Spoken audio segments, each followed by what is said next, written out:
Let's move on to your second topic that we have here on DUIs and driving under the influence, and see if we can cover some of that. Let's start off with what is driving under the influence. Let's define that for everybody. Well, driving under the influence is operating a motor vehicle on a roadway in California, whether it's private property or public property like a road, while you are under the influence of any kind of drug or alcohol. And it can be the obvious one, which is drinking. It can be prescription drugs. It could be illegal drugs. Anything that impairs your ability to operate that motor vehicle is considered driving under the influence. Now with the new marijuana, medical marijuana laws, you can also be DUI after smoking marijuana also. So anything that impairs your ability to operate that motor vehicle is considered driving under the influence. Let me clarify something for everybody out there, something that you said. DUI applies to private property as well, not just public roadways. Absolutely. Private property, normal vehicle code sections are not enforced. However, DUI is enforced on private property. And when I talk about private property, I mean parking lots of shopping centers, things like that. It's one of the things where DUI can be, we can arrest people for DUI right. if they're in that parking lot. I just wanted to make sure that our public was aware of that, and they weren't confused by what you meant by that. How can, and it's kind of a general question, but how can drivers avoid a DUI arrest? Well, the best way to avoid a DUI arrest is plan whatever you're doing around your consumption of alcohol and your driving of your vehicle. During some of the holiday seasons, through the auto club and through some of the cities, tow companies will do what's called a tipsy tow, where they actually have a phone number you can call, and if you've been drinking, they will send a tow truck out, and that tow truck will tow your vehicle and take you home to your house. That's one, side of the coin. The other one is to plan out your night. And you've seen the public service announcements on television about driving under the influence and zero tolerance. People need to understand, if they're out for an evening or they're at an event and they're consuming alcohol, that they can't judge their sobriety based on their friends. Right. That everybody's a little different. And the best way to plan it out is, if you know you're going to consume alcohol and you think you're going to have to drive, have a designated driver. Have somebody who's not drinking that can operate your vehicle, take you back to where you need to be. If you have been drinking, call a cab, call a friend.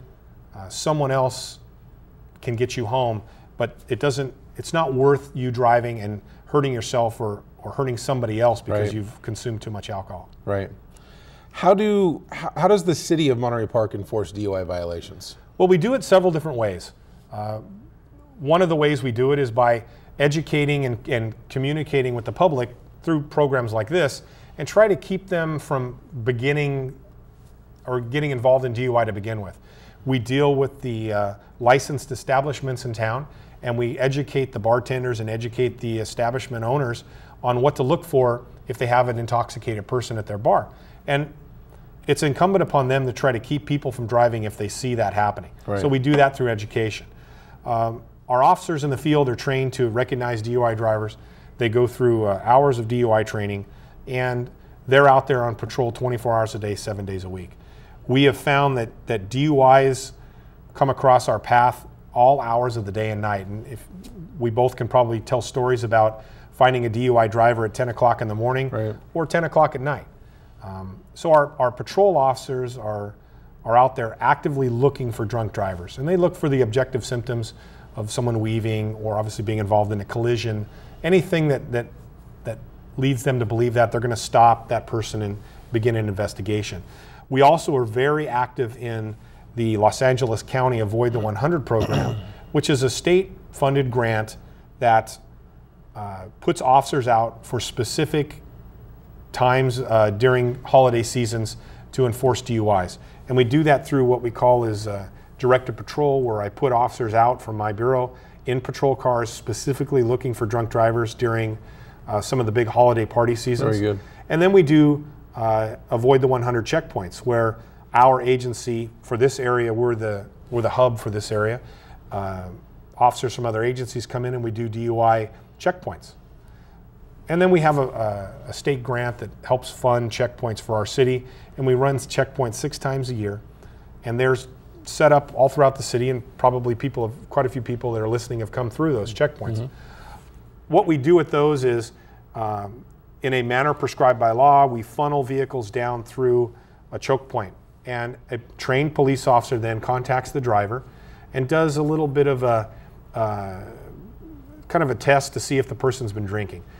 Through our training and through experience, just having a conversation with somebody for a short period of time may raise our suspicion that they've been drinking. Right. If we get that, then we pull that person out of line and we conduct more thorough tests to see if they're under the influence.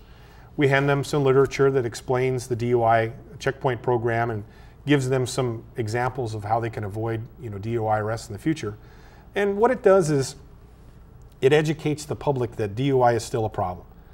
If it's not in the news, if you don't see a lot of it, people tend to think it's a problem that's been taken care of. Right. And it's not. We make hundreds of DUI arrests in this city alone every year, and thousands throughout the state.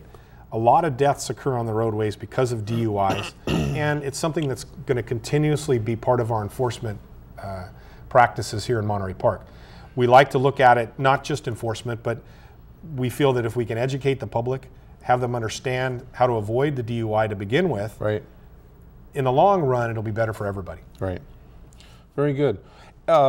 Anybody wanting more information on any of the DUI stuff that we just talked about? I know we have some information in my bureau, but can they contact your bureau for that as well? They can contact us in the Traffic Bureau at 626-307-1240. There's information on the city website. Okay. And also there's quite a bit of information through the state of California, through the Office of Traffic Safety, and they can go to any search engine and put in California Office of Traffic Safety, and it'll pull up a lot of information about the statewide DUI enforcement programs. Okay. Also, the Federal Transportation Safety Administration has information on DUI enforcement throughout the United States. And MAD is still very active. Absolutely. Mothers Against Drunk Driving. Absolutely. Okay. So they can put that in any search engine and probably get some information. Yes, there's a lot of information out there about how to avoid DUIs, the result of DUIs, and why enforcement is such a big deal for all police departments. Good deal. Well, thank you very much. Appreciate your time. Thank you. We enjoyed having you here, and hopefully we'll see you again sometime soon. That'll wrap it up for this edition of Monterey Park Police Department in the Community. I want to remind you to have a safe and sane 4th of July, and hopefully we can see everybody on August 4th, 2009 here at City Hall in the front lawn for our National Night Out at 7 p.m. That'll do it, and thanks for coming.